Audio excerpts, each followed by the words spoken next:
Primeiro livro dos Reis, capítulo 7. Salomão também construiu o seu palácio e levou 13 anos para terminá-lo. O salão da floresta do Líbano media 44 metros de comprimento por 22 de largura por 13,5 de altura. Ele tinha 3 fileiras de colunas de cedro, havendo 15 colunas em cada fileira, com vigas de cedro que se apoiavam nelas. O teto era de cedro, estendendo-se até as despensas, que eram apoiadas pelas colunas. Nas paredes de cada lado havia 3 fileiras de janelas. Todas as portas e todas as janelas eram quadradas, e as 3 fileiras de janelas de cada parede ficavam exatamente em frente às fileiras de janelas da parede do outro lado. O salão das colunas media 22 metros de comprimento por 13,5 de largura. Ele tinha um pórtico que era coberto e sustentado por colunas. A sala do trono, também chamada de Salão do Julgamento, onde Salomão julgava as questões, era forrada de cedro desde o chão até as vigas. Em outro pátio, atrás da sala do trono, ficava a casa onde Salomão morava.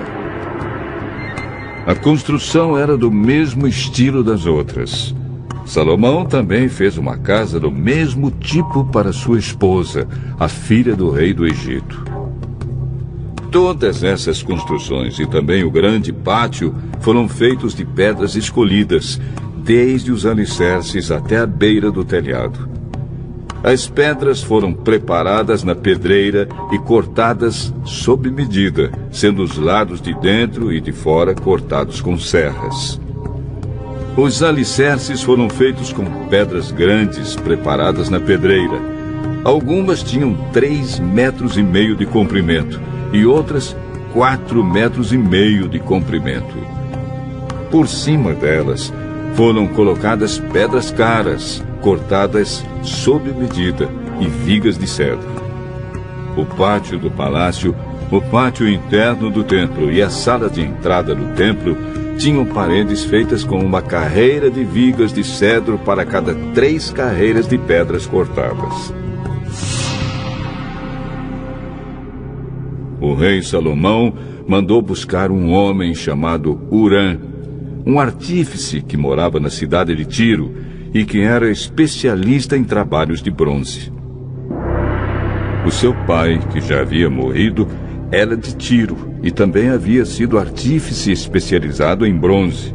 A sua mãe era da tribo de Naftali. Hurã era um artífice inteligente e capaz. Ele aceitou o convite de Salomão e se encarregou de todo o trabalho em bronze.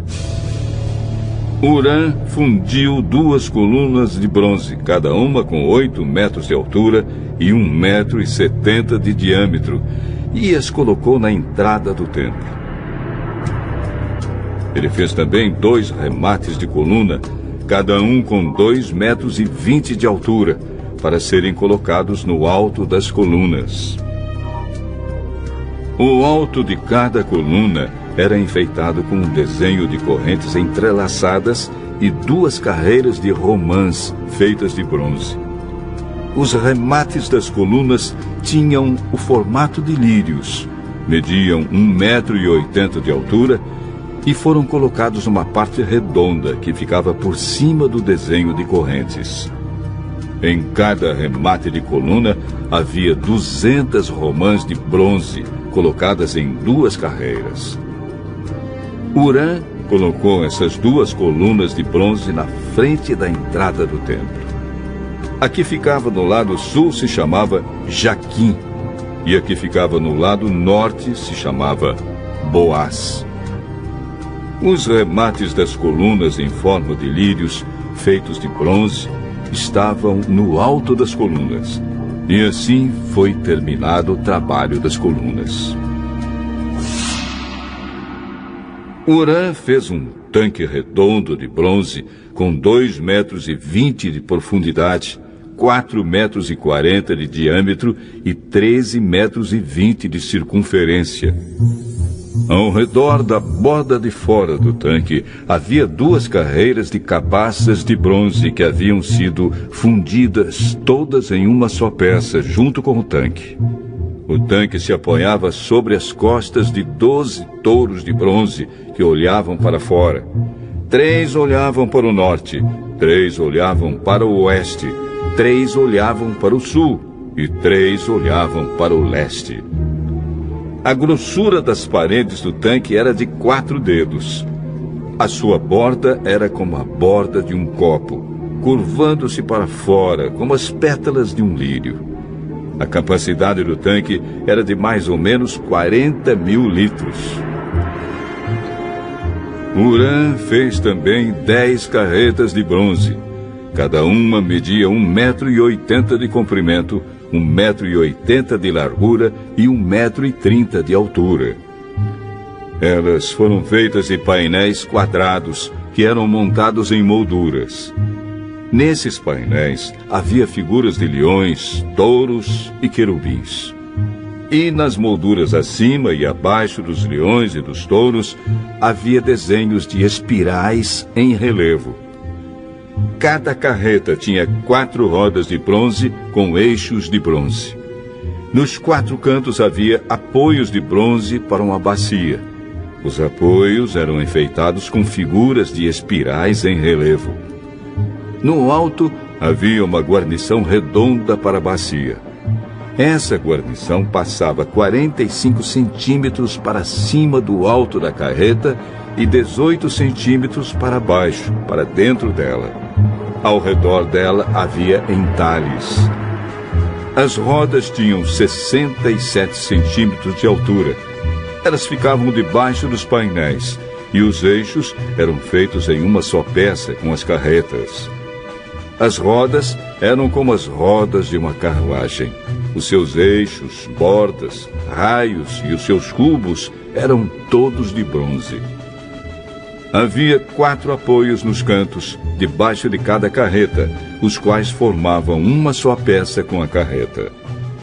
Havia uma braçadeira de 22 centímetros ao redor do alto de cada carreta. Os seus apoios e os painéis formavam uma só peça com a carreta. Os apoios e os painéis eram enfeitados com figuras de querubins, leões e palmeiras, que cobriam todo o espaço que havia, e ao redor dessas figuras havia desenhos em espiral. Foram assim então que as carretas foram feitas. Todas elas eram iguais, tendo o mesmo tamanho e formato. Huram fez também 10 bacias de bronze, uma para cada carreta. Cada bacia tinha 1,80 m de diâmetro e a sua capacidade era de mais ou menos 830 litros. Ele colocou 5 carretas no lado sul do templo e as outras 5 no lado norte. O tanque ele colocou no canto sudeste. Huram fez também caldeirões, pás e bacias, e assim terminou todo o trabalho encomendado pelo rei Salomão para o templo do Senhor. Esta é a lista do que ele fez: 2 colunas, 2 remates em forma de taças que ficavam em cima das colunas, desenhos de correntes entrelaçadas de cada remate, 400 romãs de bronze em 2 carreiras de 100 ao redor do desenho de cada remate, 10 carretas, 10 bacias, um tanque, 12 touros que sustentavam o tanque, caldeirões, pás e bacias. Todos os objetos destinados ao templo que Huram fez para o rei Salomão eram de bronze polido. O rei mandou que tudo fosse feito na fundição entre Sucote e Sartã, no vale do rio Jordão. Salomão não mandou pesar esses objetos de bronze, porque eram muitos, e por isso seu peso nunca foi calculado.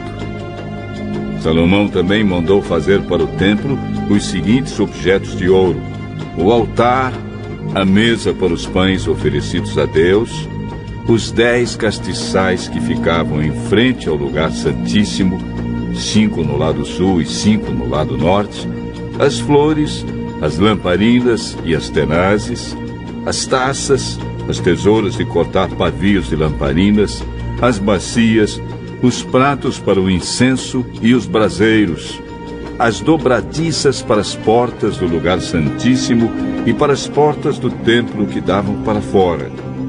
Todos esses objetos foram feitos de ouro. Quando o rei Salomão terminou todo o trabalho do templo, colocou na sala do tesouro do templo todas as coisas que Davi, o seu pai, havia separado para o Senhor Deus, isto é, a prata, o ouro e outros objetos.